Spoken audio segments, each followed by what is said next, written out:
Islam bahwa laki-laki yang sanggup poligami itu lebih hebat pasti, karena orang yang berhasil ngatur 2 istri itu akan lebih hebat daripada 1, yang 3 lebih hebat daripada yang 2, 4 apalagi.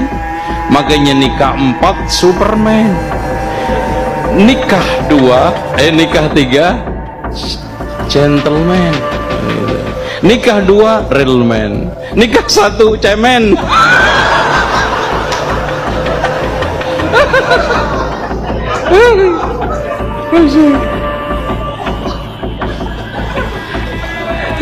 Nah, belum nikah, no comment. Assalamualaikum saudara seiman, selamat datang kembali di channel Harfun Wahidan. Semoga saudara seiman semua senantiasa diberikan kesehatan zahir dan batin oleh Allah Subhanahu wa Ta'ala. Amin ya Rabbal Alamin. Poligami. Mendengar satu kata itu pasti banyak muslimah di sini yang langsung merinding kayak ngelihat hantu atau saldo ATM di akhir bulan ya. Tapi tenang aja, kami di sini bukan untuk mengkampanyekan poligami kok. Justru video ini kami buat untuk setiap laki-laki yang berniat untuk poligami, agar bisa dipikir lagi deh matang-matang. Jangan giliran urusan kawin aja udah berasa si paling sunnah. Oke, yuk kita mulai. Bismillahirrahmanirrahim. Saudara seiman, dalam sebuah hadis yang diriwayatkan Imam Baihaqi, Rasulullah Shallallahu Alaihi Wasallam bersabda, "Sesungguhnya aku diutus untuk menyempurnakan akhlak yang mulia." Lalu kemudian dalam salah satu riwayat lain, suatu ketika ibunda kita tercinta, Sayyidah Aisyah radhiyallahu anha, pernah ditanya seseorang, "Wahai Aisyah, seperti apa akhlak Rasulullah?" Kemudian Sayyidah Aisyah menjawab, "Akhlak Rasulullah adalah Al-Quran."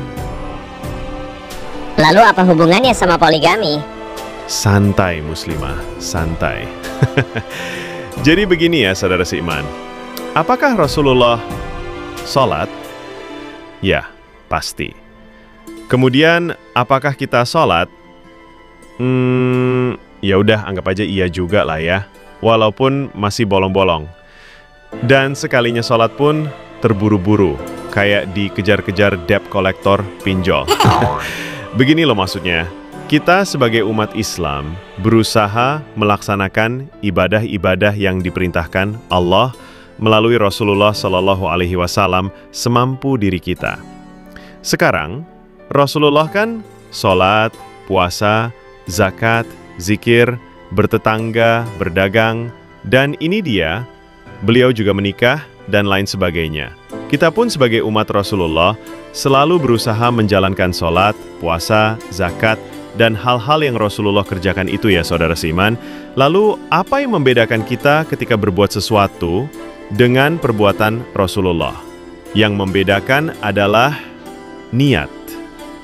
Beliau melaksanakan segala apa yang diperintahkan Allah semata-mata karena beliau benar-benar cinta kepada Allah, saudara seiman. Itulah akhlak Rasulullah kepada Allah. Beliau tidak berkata atau berbuat kecuali adalah wahyu dari Allah. Subhanallah. Allahumma shalli ala Sayyidina Muhammad wa ala alihi wa sahbihi ajma'in. Lalu, apa hubungannya sama poligami sih Om?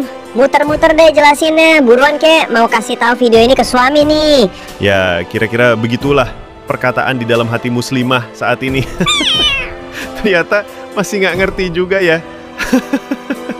Oke, to the point aja ya. Kayak yang udah kami jelaskan tadi bahwa Rasulullah tidak pernah berucap ataupun berbuat kecuali datangnya wahyu dari Allah. Ketika Rasulullah menikah, maka itu adalah perintah dari Allah.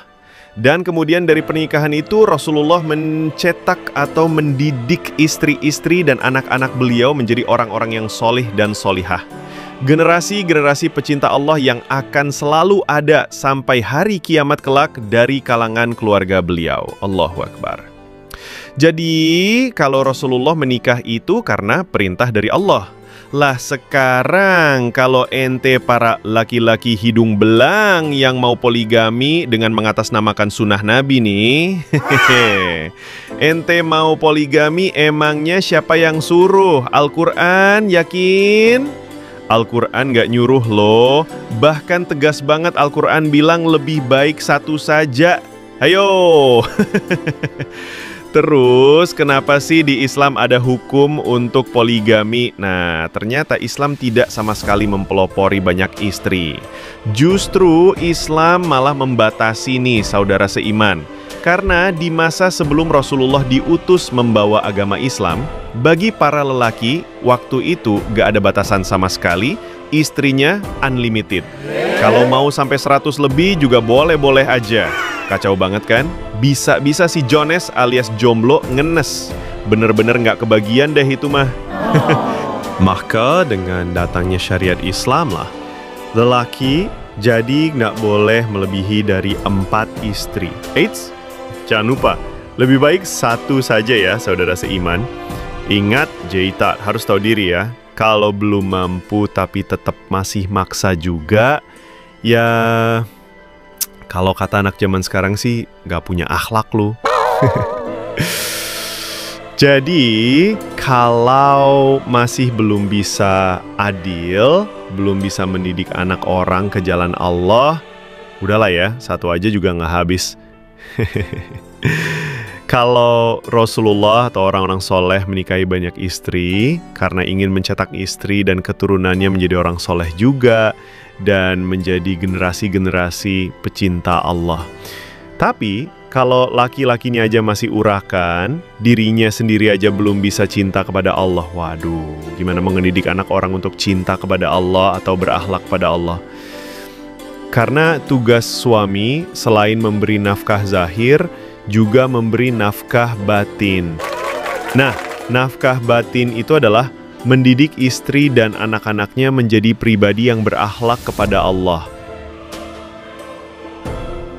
Oke.